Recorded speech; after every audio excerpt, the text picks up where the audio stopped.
Everybody, Captain Slayer here today, showing off a world that was created by DIY users. If you look at the top, you can see it says created in survival mode. We actually made this world long before creative mode came out, so it did take a lot of time. So I made this video just to show it off, and we're starting with Jiggly J Assassin's Water Temple. This was the coolest thing I had ever seen in my entire life when I first came across it.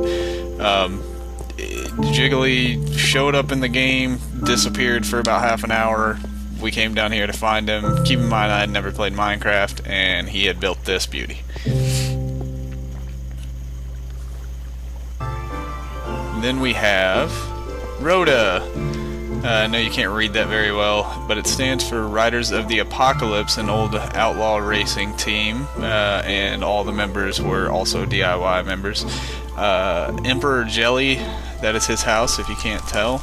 The thing about the Riders of the Apocalypse that bothered me the most is the fact that they were obsessed with fire, so their city is horribly ugly with a fire everywhere, in my opinion. But if they like it that way, that's cool. That's obviously Pyro's house, and to be honest, there really wasn't much more to show off here because they never got to completely finish it before we saw updates to Minecraft.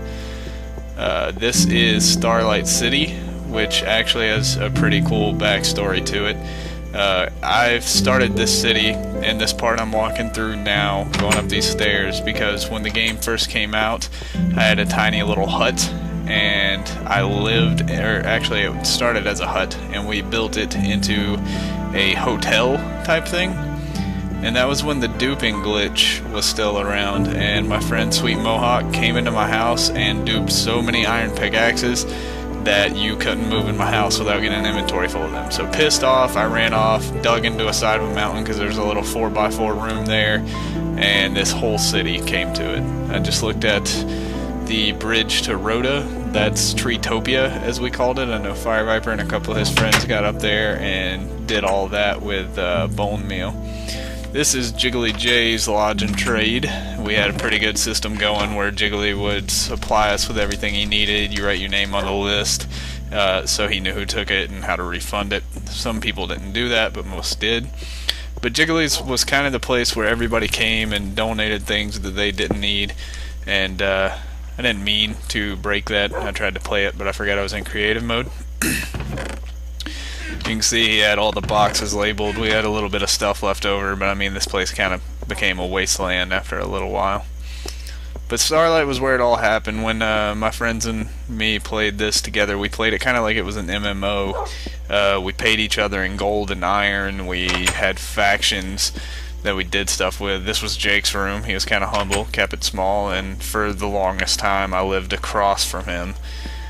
In the other room with a pumpkin over there, which I believe I go into at this point. My cake's still there. It's probably stale as fuck because I made it like shit months ago.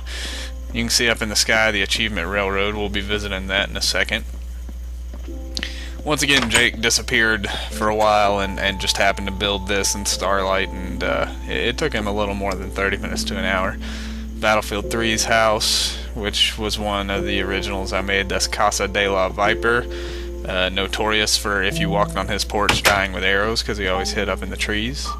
Possum Bog's house. The reason I chose to come into Possum's house is, if you notice, it never got finished, and he worked on it for like a month. It actually almost hit the Achievement Railroad, but me and Fire Viper had a knack for sneaking in, more me than he, and stealing Possum's wood, setting TNT everywhere.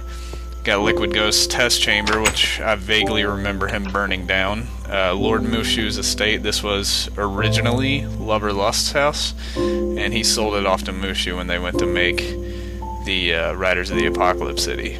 It doesn't, you can't really see the damage anymore in Liquid's, but he definitely burned it down to the point where there wasn't a floor. There's the DIY statue. Should be a lowercase y, but it's not.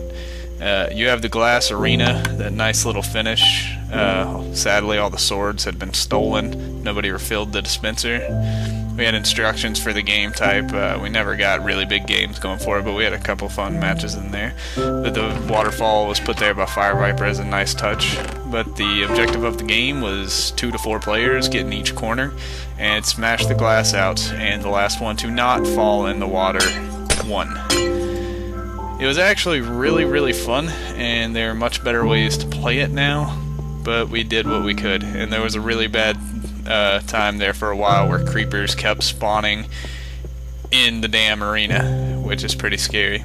This will show you how old this is. We last played it in August of 2012, and I think I literally just got on to put that sign up. That was when we were still a clan and did Member of the Month.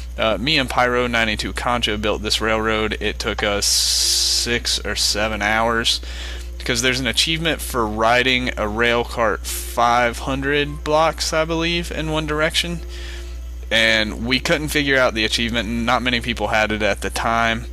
You see Fire Viper's house, his actual house, loading up down there, all the glass, and I believe Phileas next built that Lord of the Rings looking tower. But anyway, we couldn't figure out what was wrong with it, and so I literally spent 20-30 minutes after we had finished this big ass thing counting those blocks, and I speed it up right here so we can hurry up and get back, counting the blocks, and we had, I think, 494. I know we were like right around 10 blocks off and had to extend this little railway. That's why it goes so far back, but we were all happy. We finally got the achievement. We got our wheat farm, which we used for food to fight off creepers. This is the horrible water slide. The damn thing never worked. God bless David, he tried his little heart out. Basically, you're supposed to get in a boat and ride down it and crash to the ocean below, and it's supposed to be super fun, but you 9 times out of 10, actually almost 10 times out of 10, just got stuck in the waterfall spinning around in a boat, and it was just awful. We had the lawberry back then. The books didn't have any use, I think, except for making bookshelves.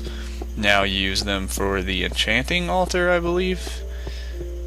And then we have right here what we called the ghetto, or that's what Fire Viper started calling it, the projects. This is where Sweet Mohawk lives.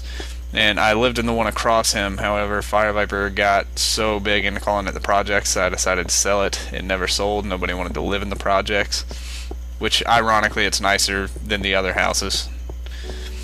And then we've got down these stairs. I was running out of ideas for the city at this time, but we have the Nether portal, which for those of you who have never played Minecraft is a portal straight to hell. And then we had a train station to the Avanus Islands. Like I said, when we played this, I speed this up again. Like I said, when we played this, we played it with factions. There was Riders of the Apocalypse, and Starlight was a neutral city, which is actually why I gave it to Jiggly, because I wanted to be one of the warring factions. And me, Frequent Shark, and Fire Viper moved off to these islands and built this long-ass railroad, which is much longer than the Achievement Railroad. It goes across the map. We built the Avanus Islands, and we started a faction called the Goonie Tribe. Sadly, we never got to go to war, but we tried. Being an avid Pokemon fan, I built that Pokeball with Fire Viper's help, and I built Kakuna and Lapras over here, looking at one of the old Pokedex toys by Tiger Electronics. Huge pain in the ass, and they took forever. Keep in mind, you couldn't fly around then. If I fell off, I had to ghetto rig my way all the way back up. And I tried to build a giant Pikachu beside Lapras, but he was pretty much tail whipping him in the face. I was the chieftain of the Avanus Islands. That's a field that never happened, never got anything in it. To the left of my house, you can see I had a fence, and it was like a wheat garden, and Fire Viper always made fun of me because I didn't have a gate to get in there, because gates didn't exist at the time. That's Fire Viper's giant Goomba that he built. And I think I looked at the forest already, but if I fly up right here, there were like 3 trees when we came here, but Fire Viper got bone meal happy and completely covered my fucking house in trees. We got Ronnie's little place right here, which he didn't know. Me and Fire Viper robbed him countless times from here because we needed supplies, and he left them wide open. That's why a bunch of spaces are missing. I don't know why I had the dispenser, and I'm assuming that was just his fire pit right there to burn some shit. This was the crafting house that came in near the end of this world's life. Me and Fire Viper built it because we thought we were going to build the rest of the Pokemon and all this other stuff. Like I said, the duping glitch was really big, so me and Fire Viper spent about an hour and a half duping and putting up all this wool. Our thumbs were very tired. You can see pumpkins in the water. I don't really know what kind of depression this sheep was having, but he definitely did it to it. And over here we had Danny's house, Denial9945. I built it for him, and he never came in it after the first day. He never played Minecraft with us again. And this was Fire Viper's third house, which kind of looks like a Sonic, some kind of old-fashioned fast food restaurant. But yeah, that's pretty much all there is to it. There were a couple things I didn't get to point out, like Lord Mushu's infamous shack at the spawn area in the mountains that everyone made fun of as they got there because it was literally just a shack, and a couple other little knickknacks that I accidentally missed. But either way, that is our world, Planet DIY. It has been retired because we don't have any of the update stuff, and thanks for watching. Don't forget to subscribe.